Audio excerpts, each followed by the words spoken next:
Harus atur jangan sampai over lah ibaratnya. Jadi kalau over nanti burung kalian bisa birahinya naik, over, emosinya juga over, burung kalian yang ada nanti malah makin lasak.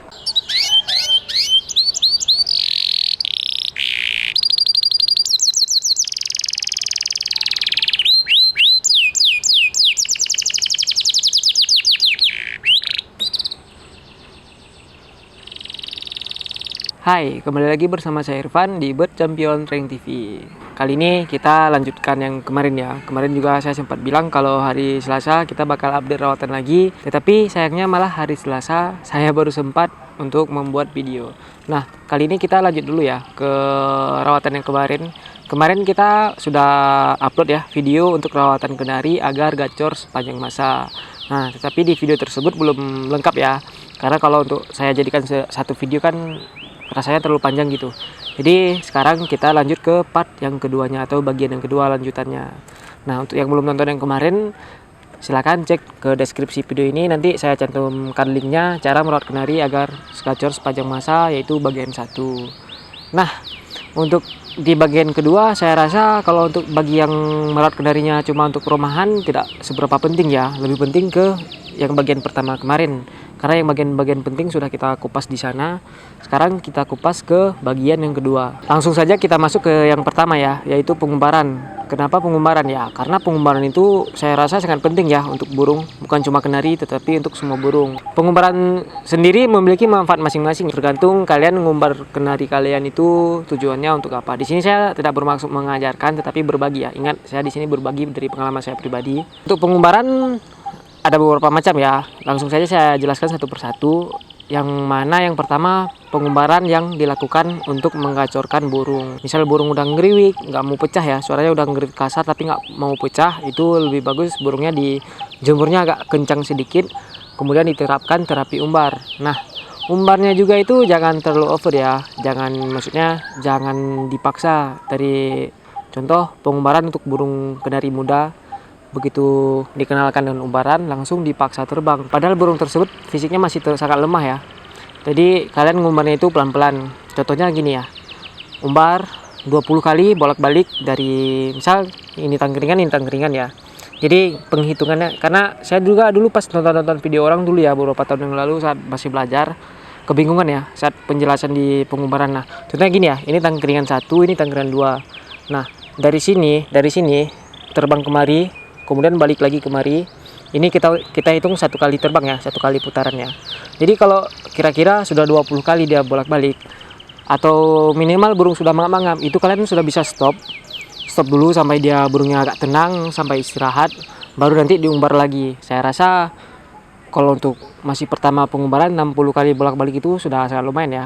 Kalau misal contoh pengumbaran kalian itu atau sangkar polir kalian itu panjangnya sekitar 3 sampai 4 meter. Pokoknya intinya burungnya jangan terlalu dipaksa terbang ya, apalagi untuk yang burung lomba. Untuk yang burung lomba pengumbaran itu perlu, tapi kita harus tahu ya kalau burungnya itu seri kecil, terlalu banyak diumbar, terlalu banyak dipaksa umbar, staminanya nanti berlebihan, atau ibaratnya orang kalau di manusia orang tersebut sudah overpower ya. Jadi nanti kalau di lapangan ada musuh yang dia tidak suka atau sebagainya, nanti takutnya dia tiba-tiba bakal nabrak gitu, padahal burungnya sebelumnya nggak pernah nabrak. Nah, jadi pengumbaran itu yang berlebihan, pengumbaran yang salah itu juga bisa berefek buruk pada burung kenari. Kemudian satu lagi, pengumbaran ini juga bisa digunakan untuk menurunkan birahi pada burung kenari ya. Nanti kalian bisa cek ke video-video cara menurunkan birahi pada burung kenari, saya juga punya videonya. Nanti pokoknya semua cara menurun birahi itu, di treatmentnya itu tentu menggunakan umbaran. Nah, untuk yang nggak punya umbaran kalian juga nggak usah takut, nanti kalian bisa cari yang penurunan birahi tanpa menggunakan umbaran. Kita masuk ke yang kedua ya. Ini rawatan yang paling sering dilakukan bagi pecinta kenari, penikmat kenari, apalagi bagi pemula, yaitu mandi malam. Nah, sebelum kalian melakukan yang namanya mandi malam pada burung kenari, mandi malam itu bagus. Saya akui mandi malam itu bagus ya, kalau dari pengalaman saya. Cuma manfaatnya yang kalian mandikan malam itu untuk apa? Nah, di sini juga ya, kalau saya mandikan burung malam itu tidak pernah saya semprot sampai basah kuyup, karena saya takut burungnya nanti kedinginan dan sebagainya lah. Jarang ya, kecuali saya ada perlu dengan mau terapi apa, baru saya mandikan sampai basah kuyup kalau memang harus mandi basah kuyup. Nah, jadi kalian sebelum memandikan burung kalian untuk mandi malam, itu kalian harus tahu dulu manfaatnya. Dimana mandi malam itu ada beberapa manfaat ya. Untuk melatih mental kenari juga menggunakan mandi malam. Untuk memapankan birahi kenari juga menggunakan terapi mandi malam. Untuk penurunan birahi juga menggunakan mandi malam. Nah, kalian harus kuasai itu dulu. Jadi kalian harus paham dulu mandi malam yang kalian gunakan itu untuk apa. Karena mandi malam itu beda-beda caranya ya. Contoh untuk penurunan birahi, mandi malamnya saya sarankan jangan pernah kalau burung kenari yang berbirahi, mandi malamnya itu berlebihan. Contoh disemprot sampai basah kuyup. Nah, itu besoknya saya yakin burung tersebut bukan birahi yang turun, tetapi malah makin naik. Nah, gimana sih caranya yang benar untuk mandi malam agar birahi kenari cepat turun? Kalian cukup semprot embun sedikit aja, semprot embun. Kemudian burungnya kalian embun di luar agar birahi cepat turun ya. Atau nanti kalian bisa cek langsung ke video cara menurunkan birahi yang saya sebutkan tadi. Mau itu dari video saya, mau video orang, saya rasa rata-rata menggunakan terapi embun malam atau embun pagi ya. Kalau saya sih embun malam, yang sebelum saya embun burungnya saya semprot agak sedikit semprot embun ya. Sekarang kita masuk ke bagian yang ketiga, yaitu sauna. Nah, sauna itu juga penting ya untuk kenari ya. Sauna itu juga bermanfaat untuk ibaratnya burung kenari yang apa ya, bunyi tetapi tidak mau gacor dor. Nah, itu bisa digacorkan dengan cara sauna. Tetapi saunanya juga kalian harus paham ya. Tidak asal langsung sauna dan sebagainya. Jadi harus paham dulu. Sauna itu kalau sauna yang saya terapkan di kenari, saunanya burung kering kerodong basah ya. Jadi burungnya kering, kerodongnya basah, kita jemur. Dan jemurnya itu tidak terlalu lama ya, cukup 15 menit sampai 30 menit paling maksimal kalau saya. Karena kan saya sering bilang ya, saya jemur kenari aja nggak pernah lama, cuma 30 menit sampai paling lama 1 jam contohnya. Jadi saunanya juga itu kalian harus apa ya, harus atur jangan sampai over lah ibaratnya. Jadi kalau over nanti burung kalian bisa birahinya naik, over, emosinya juga over, burung kalian yang ada nanti malah makin lasak.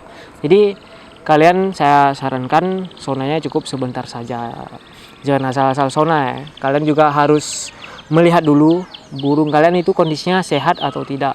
Kemudian kita lanjut ke yang keempat. Nah, ini yang keempat ya. Yang keempat ini yang paling sering ditanyakan oleh sahabat-sahabat kita di sini. Saya menemui sangat banyak pertanyaan yaitu seputar hal ini, yaitu peletakan kenari dengan burung yang lain. Saya sendiri jarang ya menjawab pertanyaan tersebut karena saya takut salah jawab, karena kita nggak tahu ya kondisi burung dia seperti apa, mental burung dia seperti apa, karena banyak faktor atau banyak hal yang harus dipahami. Nah, untuk burung-burung kenari sendiri yang kira-kira mentalnya bagus, itu jarak berdekatan dengan burung lain saya rasa nggak apa-apa ya. Di rumah saya kenari saya dempet sama lobet ya, dia biasa-biasa aja. Tetapi kalau burung posisinya belum terlalu gacor, belum gacor dor ya, contohnya seperti yang di sini kita taruh di bawah pun dia bunyi. Saya rasa nggak masalah kalau dekat dengan burung lain selama burung tersebut bukan burung yang terlalu faktor, contohnya seperti cililin atau apa. Tapi kalau dengan lobet saya rasa masih wajar ya, nggak akan terpengaruh kalau dari pengalaman pribadi saya nih, kecuali burung kenari kalian belum terlalu gacor, belum gacor dor, atau mentalnya belum mapan, usianya juga kalian tempel dengan burung lain, mungkin burung tersebut nekan ya. Contoh kayak lobet nekan mompa-mompa, mungkin bisa jadi kenari tersebut drop. Satu lagi semisal jak suren ya, jak surennya mompa, burung kalian malah ngedrop. Nah, tetapi kalau untuk yang mentalnya bagus saya rasa nggak apa-apa. Untuk yang mentalnya kurang, lebih baik kalian kasih jarak dulu 2 meter 3 meter, saya rasa sudah aman.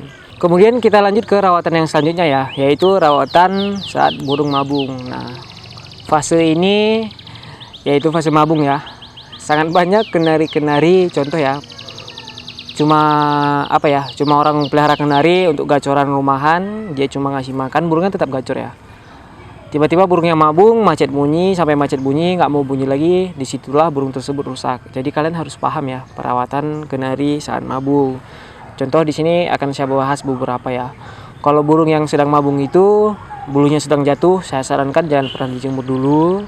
Kemudian jangan juga dimandikan dulu. Jadi burungnya cukup dikerodong, tetapi kerodongnya juga wajib dibuka saat pagi hari. Jadi pagi hari cuma buka kerodong, Embun juga tidak usah, buka kerodong, bersihkan sangkarnya, ganti pakan, ganti IF kalau saya ya. Ganti pakan, ganti IF, kemudian burungnya saya anginkan sebentar, baru saya kerodong lagi. Nanti sorenya saya buka lagi sebentar, saya anginkan lagi, saya kerodong lagi. Jadi tidak saya jemur atau saya mandikan dulu, kecuali nanti burungnya bulu yang rontok sudah ambrol semua bulu tuanya, tinggal dorong, masa dorongnya juga hampir selesai, baru burung tersebut saya kasih cepuk untuk mandi ya, biar dia segar kembali. Kemudian saat mabung juga burung, kalau bagi saya ada yang bilang beberapa kalau burung mabung itu kenari jangan di master atau sebagainya. Kalau bagi saya sih selama masterannya kecil saya rasa nggak apa-apa ya. Tetapi kalau saya sendiri ya, saat ada kenari yang mabung, otomatis tanpa saya master dia juga akan dengar suara kenari yang lain, karena kenari di rumah saya nggak cuma satu ya.